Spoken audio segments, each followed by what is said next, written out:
Hello friends, this is Deepak Singh और आज हम टॉपिक डिस्कस करेंगे यूके के जो प्राइम मिनिस्टर हैं बोरिस जॉनसन, उनकी विजिट जो उन्होंने इंडिया में भी विजिट पे करी है। बायलैटरल समिट उनके बीच में हुई थी प्रधानमंत्री मोदी जी के बीच में और यूके के जो प्राइम मिनिस्टर हैं आपके बोरिस जॉनसन। तो ये हिंदू न्यूज़पेपर में फ्रंट पेज पे न्यूज आई थी आपकी अप्रैल 23 2022 को। तो ये आर्टिकल आया था, इसमें काफी सारे एमओयू साइन करे गए थे, कुछ एग्रीमेंट साइन करे गए थे, कुछ अनाउंसमेंट्स करी थी। तो इस कंटेक्स्ट में मैं जो विजिट हुई थी उसके बारे में तो बताऊंगा और साथ में एक ब्रीफ ओवरव्यू दे दूंगा कि इंडिया और यूके के रिलेशंस के बारे में आपको ब्रीफली आपको बता दूंगा, इंट्रोड्यूस करा दूंगा। तो friends, let's discuss the topic of India UK relations और the official visit of prime minister of UK to India in a 3C approach, comprehensive, concise and contemporary. So let's discuss the topic. तो अगर हम बात करें कि जैसे मैंने आपको बताया कि बोथ द साइड्स ही paid a visit to India, again जो आपकी विजिट थी 2 दिन की आपकी विजिट थी, छोटी सी समिट थी आपकी। तो प्रधानमंत्री नरेंद्र मोदी एंड यूके के जो आपके prime minister Boris Johnson, they reviewed the comprehensive strategic partnership between the 2 countries. तो ये कब आपकी अनाउंस करी गई थी कॉम्प्रिहेंसिव स्ट्रैटेजिक पार्टनरशिप, इसके बारे में मैं आपको बता दूंगा। तो ये जो बायलैटरल टॉक्स हुई थी आपकी न्यू दिल्ली में, आपकी समिट हुई थी।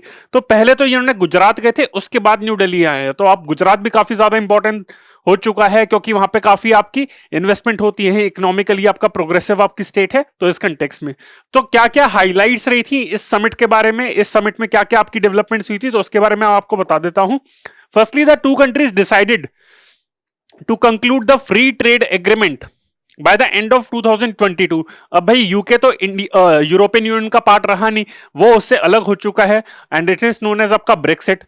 और इंडिया एफटीएस काफी सारे साइन करने की प्लान कर रही है। तो यूरोपियन यूनियन के साथ एक अलग एफटीए प्लान कर रहे हैं और आपका यूके के साथ आपका अलग से एक एफटीए प्लान करने की आपका ये करा जा रहा है। तो ये बात करी जा रही है कि दिवाली से पहले इस साल 2022 में एफटीए आपका कंक्लूड कर दिया जाएगा। और जिस तरीके से इंडिया ने एफटीए नेगोशिएट करी है बाकी कंट्रीज के साथ, आपके इंडिया के अभी इस टाइम पे 13 एफटीएज आपके इंडिया ने साइन करे हैं आपके आज तक, प्लस 6 पीटीएज आपके प्रेफरेंशियल ट्रेड एग्रीमेंट आपका और 13 एफटीएज आपका। और इस एफटीए के अंदर आपके comprehensive economic cooperation agreement, comprehensive economic partnership agreement, आपका अर्ली हार्वेस्ट एग्रीमेंट, ये सब भी है आपका।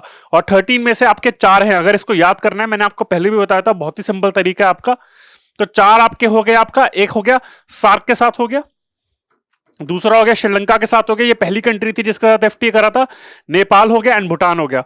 तो 4 तो आपकी साउथ एशिया में हो गई आपकी, सार्क के साथ अलग से करा था as a organization. South East Asia की बात करें तो उसमें भी 4 हो गए आपके, एशियान हो गया, प्लस हांगकांग हो गया, प्लस आपका हो गया थाईलैंड हो गया, इसके साथ अर्ली हार्वेस्ट एग्रीमेंट करा है। नहीं, ये हो गया सिंगापुर हो गया, हांगकांग नहीं सिंगापुर है आपका, एंड प्लस आपका मलेशिया हो गया। तो इसके साथ आपकी हो गई ये 8 कंट्रीज हो गई। 2 आपकी साउथ ईस्ट एशिया के साथ हो गया, साउथ एशिया के साथ हो गया। अब ईस्ट एशिया पे आते हैं तो जापान हो गया एंड साउथ कोरिया हो गया आपका। और 3 आपके जो लेटेस्ट आपके एग्रीमेंट साइन करे गए हैं, जो लास्ट 3 आपके, उसमें से एक मॉरिशस के साथ है एंड जो आपके लास्ट के 2 है जो आपके 2022 में भी आपके कंक्लूड करे गए हैं। तो एक करा था मार्च में आपका, वो यूएई के साथ करा था, और अप्रैल के स्टार्टिंग में आपका, अगर हम अप्रैल की बात करें तो ऑस्ट्रेलिया के साथ आपका कंक्लूड करा था। तो ये आपका, so in the last few months India has concluded FTA, मतलब ये आपके कॉम्प्रिहेंसिव इकोनॉमिक पार्टनरशिप है, बट एफटीए आपका एक जनरल एक टर्म यूज करी जाती है with UAE and Australia. Both countries have decided to deepen climate and energy partnerships and India invited UK to join national hydrogen mission. इसके बारे में भी हम बात करेंगे, नेशनल हाइड्रोजन मिशन के बारे में। तो वो भी बात करा है कि उसको भी कंक्लूड करने की भी बात करी है कि इंडिया ने यूके को हाइड्रोजन मिशन में इनवाइट करा है। तो आपका इकोनॉमिक एस्पेक्ट में अगर हम देखें तो आपका एफटीए कंक्लूड करने की बात करी है इस साल। दूसरा आपका हो गया इंडिया ने हाइड्रोजन, इंडिया का जो हाइड्रोजन मिशन है उसमें यूके को इन्वाइट करा है। Also the 2 sides welcome the establishment of a mechanism on maritime electric propulsion आपका। तो maritime electric propulsion के ऊपर भी आपका mechanism establish करा गया है। Also the 2 sides agreed on a new and expanded India UK defense partnership and vote to seal an ambitious free trade agreement। ये आपका है। तो इंडिया यूके डिफेंस पार्टनरशिप को भी एक कंक्लूड करने की बात करी गई है। उसके अंदर यूके ने आपका अनाउंस करा है कि डिफेंस पार्टनरशिप पे बहुत ज्यादा फोकस होगा। यूके ने अनाउंस करा है it will issue an open general export licence. Open general export licence UK issue करेगा to support greater defence and security collaboration. तो ये बहुत इंपॉर्टेंट पॉइंट है। This will be the first British open general export licence in the Indo Pacific region. तो आप देख सकते हैं कितना ज्यादा सिग्निफिकेंस आपका है इसमें, क्योंकि अगर हम यूरोपियन कंट्रीज की बात करें तो फ्रांस के साथ डिफेंस कॉपरेशन काफी ज्यादा अग्रेसिव है इंडिया की, यूके के साथ काफी कम है अभी भी। तो उसको प्रमोट करने के लिए open general export licence UK issue करेगा to again to support greater defence and security collaboration and to reduce आपका रेड टेपिज्म और bureaucratic interference and shorter delivery time for India's defence procurement. तो India को अगर procure करना है तो open general export licence के अंदर यही होगा कि अगर इंडिया को यूके से कुछ प्रोक्योर करना है तो वो जल्दी प्रोक्योर कर लेगा, आपका ब्यूरोक्रेटिक आपका जो डिलेज है उसको कट कर देगा। और ये आपका ब्रिटिश का पहला ओपन जनरल एक्सपोर्ट लाइसेंस होगा इंडिया पैसिफिक रीजन में आपका। तो ये तो हो गए की अनाउंसमेंट्स हो गए, साथ में कुछ एमओयू साइन करे गए हैं आपके, और 6 एमओयू साइन करे गए हैं। ये मैं आपको बताना चाहता हूं, मेंस में तो आपका लिख ही सकते हैं कि कोट कर सकते हैं कि क्या क्या आपकी समिट हुई थी या फिर पास्ट में आपका रीसेंट पास्ट में इंडिया और यूके के रिलेशंस कैसे इवॉल्व हो रहे हैं उसके बारे में तो है। तो ये ध्यान रखना, लेकिन कभी कभार प्रीलिम्स में एमओयूज के कंटेक्स्ट में भी क्वेश्चन आया हुआ है। और ये मैं पिछले 3-4 साल की अगर बात करूं कि प्रीलिम्स में कुछ ऐसा क्वेश्चन आया नहीं आया, तो India and UK have signed 6 MoUs. Out of the 6 MoUs exchange 2 are government to government while 4 are non governmental. 6 MoUs आपके एक्सचेंज करे गए हैं जिसमें से 2 गवर्नमेंट टू गवर्नमेंट है एंड 4 आर नॉन गवर्नमेंटल आपका। तो गवर्नमेंट टू गवर्नमेंट एमओयूज की बात करें तो जो आपके फॉरेन मिनिस्ट्री, आपकी एक्सटर्नल अफेयर्स मिनिस्ट्री, दोनों साइड की, उन्होंने एक एमओयू साइन करा है, MOU on implementation of global innovation partnership. Global innovation partnership के ऊपर एक एमओयू आपका कंक्लूड करा है। सेकंड एमओयू आपका on corporation on global centre for nuclear energy partnership. तो ये भी आपका है, यहां पे इंडिया के साइड से डिपार्टमेंट ऑफ एटॉमिक एनर्जी ने कंक्लूड करा था MOU on corporation on global centre for nuclear energy partnership. ये 2 एमओयूज आपके गवर्नमेंट टू गवर्नमेंट है। साथ में नॉन गवर्नमेंटल एमओयूज हैं, वो आपके 4 हैं। तो वो कौन से आपके कंक्लूड करे गए हैं?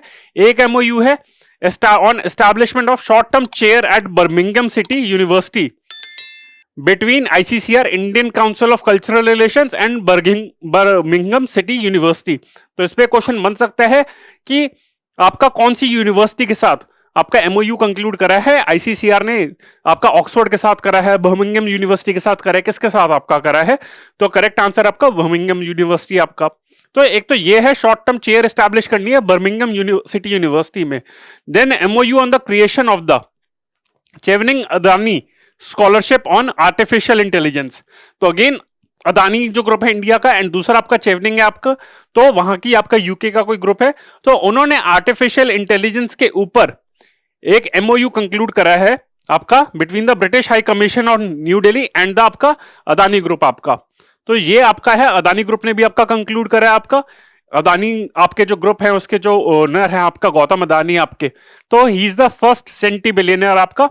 अभी रिसेंटली न्यूज आई थी $100 बिलियन उनकी वर्थ है आपकी। तो ये एमओयू साइन करा गया था इनके बीच में। Then joint declaration on intent for cooperation in the field of offshore wind development. तो ऑफशोर विंड डेवलपमेंट के ऊपर भी एक एमओयू कंक्लूड करा गया है between National Institute of Wind Energy आपका इंडिया की साइड में जो आपका मिनिस्ट्री ऑफ रिन्यूएबल एनर्जी के अंदर है and the offshore renewable energy Catapult आपका। तो बस ये ध्यान रखना कि ऑफशोर विंड डेवलपमेंट के ऊपर, ऑफशोर विंड डेवलपमेंट है उसके ऊपर आपका एक एमओयू साइन करा गया। And then MOU on satellite launch programme between new space India Limited and OneWeb.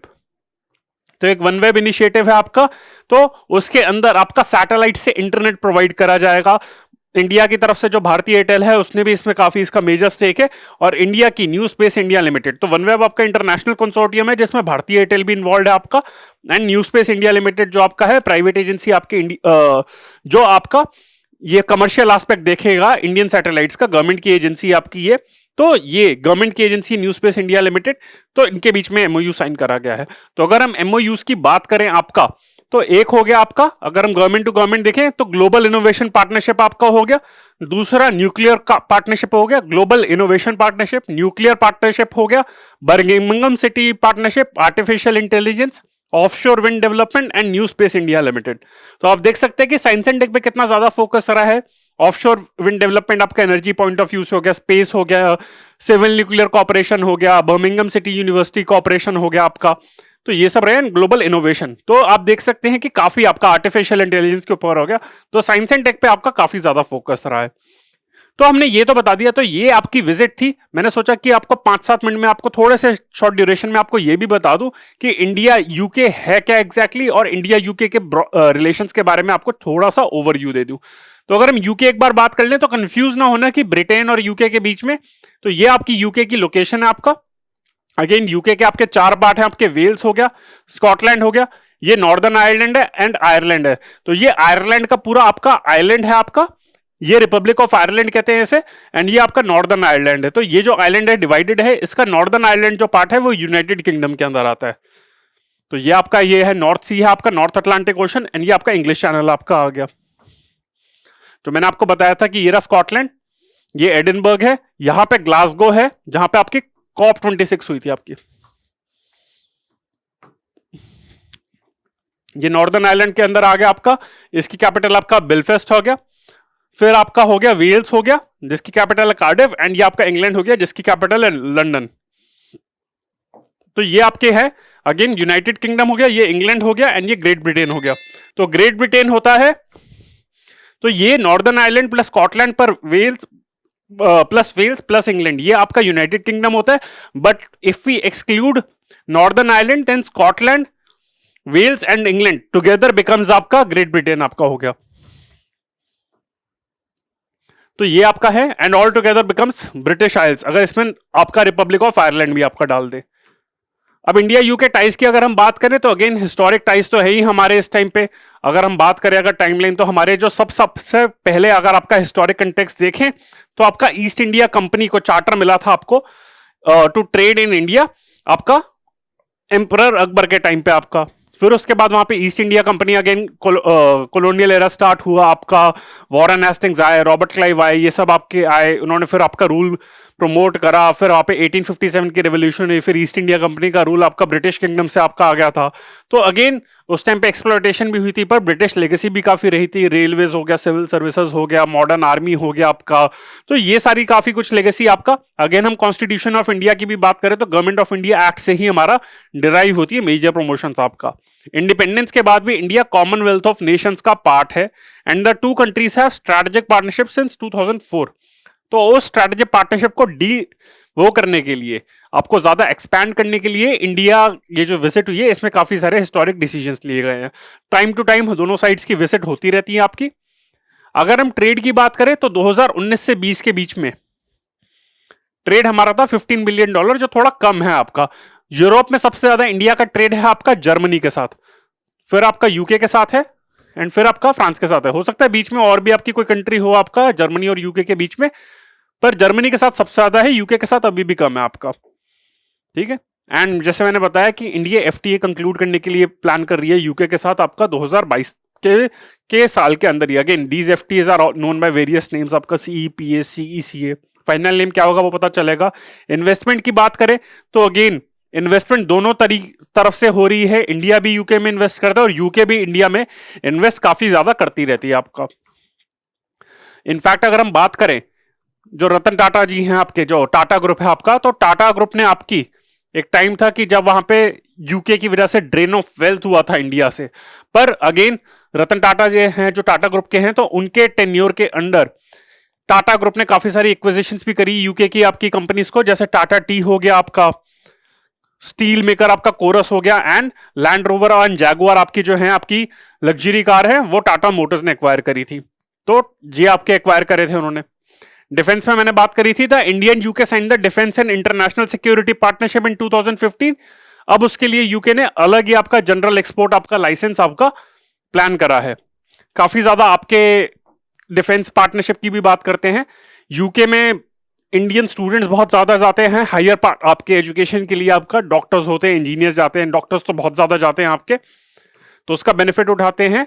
And again दोनों आपका क्लाइमेट सेक्टर में भी, आपका एनवायरनमेंट के सेक्टर में भी आपका कॉपरेट करते हैं। एंड हेल्थ सेक्टर में भी आपका, और सबसे ज्यादा हेल्थ का अगर इंडिया यूके की अगर कॉपरेशन की बात है तो उसका बेस्ट एग्जांपल आपका कोरोना वायरस के टाइम पे between Oxford university, AstraZeneca and serum institute of India Pune. तो उन्होंने कोविड वैक्सीन में आपका जो वैक्सीन डेवलप करने के लिए उन्होंने आपका ये प्लान करा था। तो ऑक्सफोर्ड एस्ट्राजेनेका जो आपकी वैक्सीन है उसी को इंडिया ने आपका सीरम इंस्टीट्यूट ऑफ इंडिया ने उसी को यूज करके रिकॉन्फ़िगर करके आपका इंडिया में लॉन्च करा था आपका। तो और अगेन जैसे मैंने आपको बताया था कि नॉन अलाइनमेंट मूवमेंट के टाइम पे थोड़ा सा डाइवर्जेंस हो गई थी, बट ओवरऑल इंडिया एंड आपका यूके जो है एक दूसरे के साथ कोऑपरेट करते हैं, मल्टीलेटरल फोरम पे भी आपका होते हैं, डब्ल्यूटीओ पे थोड़ी बहुत फाइट होती रहती है, पर अगर आईएसए हो, आपका इंटरनेशनल सोलर अलायंस हो, इनफैक्ट एनएसजी की मेंबरशिप आपकी हो या फिर सिक्योरिटी काउंसिल की मेंबरशिप हो, यूके बहुत आपका वोकल है इंडिया के सपोर्ट के लिए आपका। और इंडियन डायस्पोरा तो मैंने आपको बताया ही है कि Indian diaspora in UK is one of the largest ethnic minority groups in the country, including 1.6 million British nationals of Indian origin. तो काफी सारे आपके इंडियन ओरिजिन्स आपके वहां पे रहते हैं आपके। इनफैक्ट इंडियन डायस्पोरा की अगर हम बात करें आपकी, तो यूके के काफी सारे मेंबर ऑफ पार्लियामेंट हो गए वो इंडियन ओरिजिन है, बिजनेसमैन भी आपके इंडियन ओरिजिन है आपके, जैसे लक्ष्मी मित्तल हो गए आपके, आर्सेलर स्टील के आपके हो गए, फिर अनिल अग्रवाल हो गए फाउंडर ऑफ वेदांता आपके। तो again they are based in London, although they conduct their business in India. ये इंडिया में है पर अभी इंडियन आई थिंक इनके पास सिटीजनशिप भी इंडिया की ही है, but they are based in आपका लंदन आपका। और साथ में इंडिया एंड यूके की अगर हम बात करें तो ऐसा नहीं है कि सिर्फ इंडियन डायस्पोरा आपका यूके में रहता है, ब्रिटिश डायस्पोरा भी इंडिया में कुछ रहता है, एंड उनको हम कहते हैं एंग्लो इंडियन। तो आपने कॉन्स्टिट्यूशन में पढ़ा होगा, तो एंग्लो इंडियन क्या होते हैं? These are those Indians with mixed Indian and British ancestry. In fact, Article 366 Clause 2 of the Indian Constitution defines Anglo-Indian, जो मैंने आपको बताया definition. Between 1950 and 2020, the Anglo-Indian community could send its 2 representatives nominated to the लोक सभा। तो लोकसभा में आपके 2 Anglo Indians भेजे जाते थे, तो 505 सीट्स में से आपका 2 एंग्लो इंडियंस के लिए रिजर्व करी जाती थी आपकी। और वो इस वजह से थी क्योंकि एंग्लो इंडियंस किसी पर्टिकुलर स्टेट में ऐसे कंसेंट्रेटेड नहीं है, स्कैटर्ड है, तो स्टेट वाइज आपकी रिप्रेजेंटेशन हो वो आपका मुश्किल था, इसी वजह से उनको रिप्रेजेंटेशन दी गई थी। एंड ये जो एंग्लो इंडियंस थे, देर वर nominated to Lok Sabha by the president of India on the advice of government of India आपका, यानी कि कैबिनेट के मिनिस्टर हुए। बट 104th कॉन्स्टिट्यूशनल अमेंडमेंट 2019 में जो आपकी इनैक्ट करी गई थी, 104th कॉन्स्टिट्यूशनल अमेंडमेंट, ये ध्यान रखना, तो उसके under Anglo Indian seats reserved in the parliament and state legislator of India were discontinued. तो ऐसा नहीं करा था उन्होंने, 104th कॉन्स्टिट्यूशन अमेंडमेंट ने स्पेसिफिकली ये कहा कि एंग्लो इंडियंस के लिए सीट डिस्कार्ड कर दी जाए। एक्चुअली इस अमेंडमेंट ने 104th कॉन्स्टिट्यूशनल अमेंडमेंट ने आपका schedule caste, schedule tribe, OBCs के लिए नहीं, schedule caste and schedule tribes के लिए आपका सीट्स एक्सटेंड करी थी, जो रिजर्वेशन के लिए आपकी की लोकसभा एंड स्टेट असेंबलीज में आपकी सीट एक्सटेंड करते हैं, तो उन्होंने वो 5-10 साल के लिए एक्सटेंड कर दी थी आपकी। तो स्पेसिफिकली उसमें मतलब उन कम्युनिटीज के लिए तो कर दी, पर एंग्लो इंडियंस का नाम एक्सक्लूड करा गया था, तो मेंशन ही नहीं करा। तो ये इंप्लाइड था कि ये कोई क्लेरिकल एरर नहीं है, या फिर ये नहीं है कि टाइपो एरर है कि भाई एंग्लो इंडियंस का नाम मिस हो गया। वो डिलिबरेटली आपका ये कन्वे करने के लिए गया था कि डायरेक्टली तो हम कन्वे नहीं कर रहे, हम डायरेक्टली एक्सक्लूड नहीं कर रहे, पर इनडायरेक्टली हम ये कन्वे कर रहे हैं कि आगे से आने वाले टाइम में आपका एंग्लो इंडियंस को नॉमिनेट नहीं करा जाएगा आपका हाउस में, ये था। और अगर हम कल्चर की बात करें, आपका ब्रिटिश बॉलीवुड सिनेमा के बीच में आपका कोलैबोरेशन होता रहता है, म्यूजिक हो गया आपका शेयर करते हैं, स्पोर्ट्स, आईपीएल, कुजीन आपका ब्रिटिश कुजीन, इंडियन कुजीन आपका पॉपुलर है, योगा काफी पॉपुलर है। तो ये इंडिया एंड यूके के, अगर हम सॉफ्ट पावर के बारे में बात करें, सॉफ्ट पावर का वैसे कंसेप्ट था जॉन नाइन ने आपका दिया था सॉफ्ट पावर के बारे में, तो इसके बारे में अगर हम बात करें तो ये आपका दिया था कंसेप्ट आपका। तो फ्रेंड्स, ये था मेरा लेक्चर ब्रिटिश प्राइम मिनिस्टर की इंडिया में जो विजिट हुई थी उसके बारे में मैंने आपको पॉइंट्स बताए। आई होप आपको वो लेक्चर अच्छा लगा हो। If you like this lecture then do press the like button, share it with your friends and subscribe to the channel of AQ Bias. If you have any query then please feel free to connect with us via these social media platforms like आपका Facebook, Instagram, Telegram and YouTube. This is our mail ID info@aqbias.com and this is our contact number 9319058000. तो ये हमारे contact details है। I hope आपको lecture अच्छा लगा हो।